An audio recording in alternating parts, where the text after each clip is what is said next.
Right. 37-inch Panasonic G15, 42-inch Panasonic G15. Let's see what one's a better picture in 2023. Coming out just an hour later. Look at this threatening looking sky. LCD. We've had some real torrential downpours today, and you often hear us use the word fans of organised showers. This one's a really good picture. I don't know if I want to sell this one yet.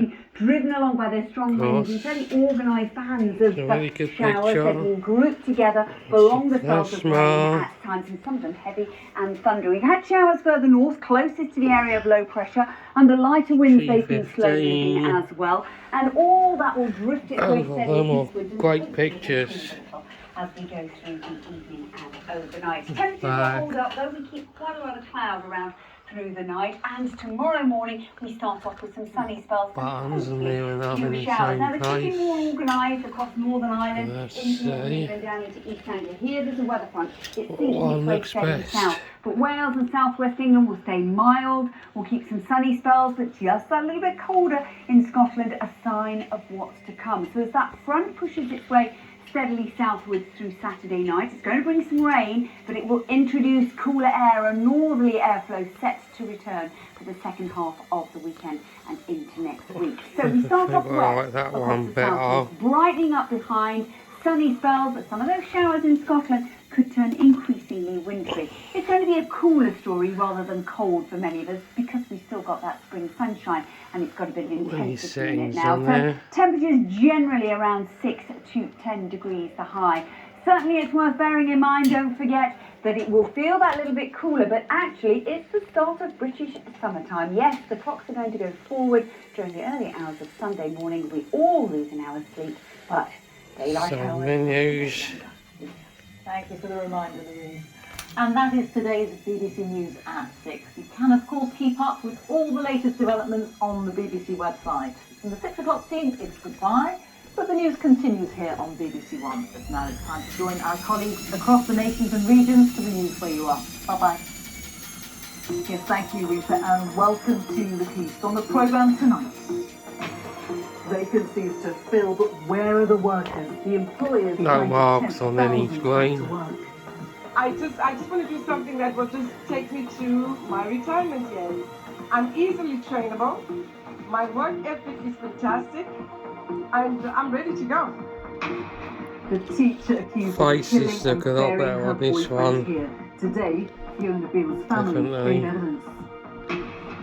Voter ID is supposed to stop impersonation at the polls. That's when someone else turns up at a polling station and pretends to be them and votes as that person. Stricter controls at the polls, but with a month to go, do you have the right ID? And I'll be reporting from a charity tennis-a-thon with two of the world's top wheelchair tennis players.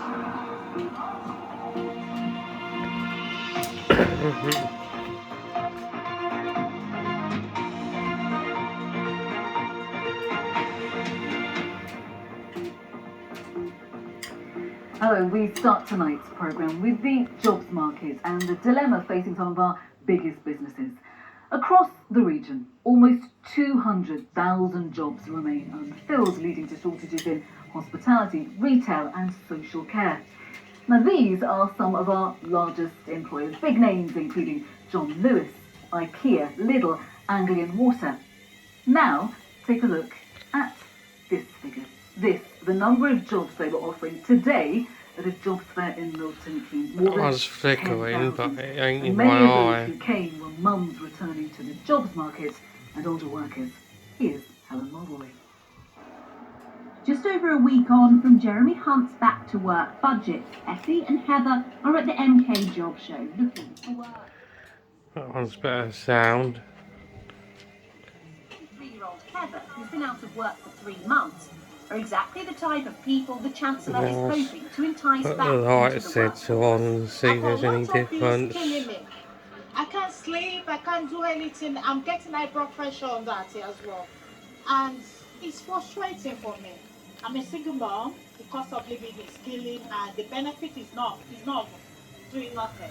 I can do a lot of skills. I mean, Now my the computer skills light are very sensor vast. is I've on. been trained in customer services, travel management.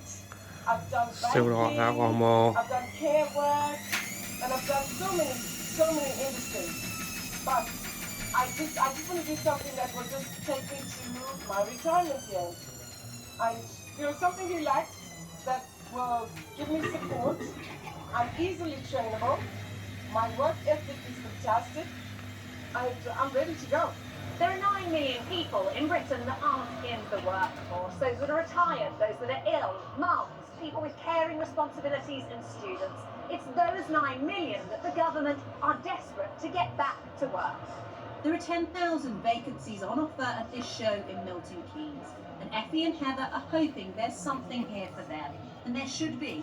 With companies struggling to recruit, it's an employees market.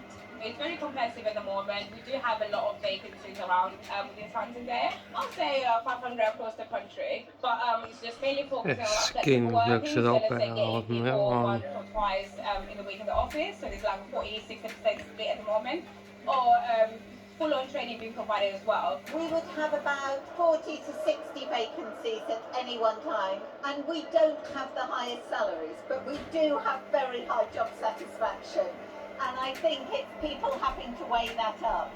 With 70 exhibitors here this weekend, it's hoped thousands can walk away with jobs in public service, the corporate world, or even something in a different lane altogether. In Milton Keynes, Helen Mulroy, BBC Look East. Well, let us delve a little deeper into this with our political correspondent Angie Sinclair. How big a challenge is it trying to get hold of the staff? It has been for a while, and it's getting harder. We're in a region with one of the highest employment rates in the country. We've then got this problem with Both of them are great picture. who left the workforce, and we are a growing region. More firms are moving here, and a report Too by good to local sell MPs both reckons of that the them. East is expected to create more than 500,000 new jobs over the next 15 years, and that's why we're seeing big job fairs like that, because employers know that they are fishing in an increasingly small pond. So the key question, how do they attract the right staff? Well, obviously pay is important, and that's one reason why we've seen pay levels rising quite fast in the private sector. But, and it was touched on in that film, business groups say that the firms have got to be prepared to offer flexible hours and the ability to work from home, because the workforce is becoming far more choosy. It's not just about whether to work or not to work, it's whether to work with an organisation that's prepared to be flexible, because people have a very different sense of what balance with their lives Let's turn the light and off. employers that are on the front foot with that are really benefiting, and those that aren't are finding themselves, wondering where the resources are going to come from. Now that one's starting to look a lot better. People they recruit will not have the right skills.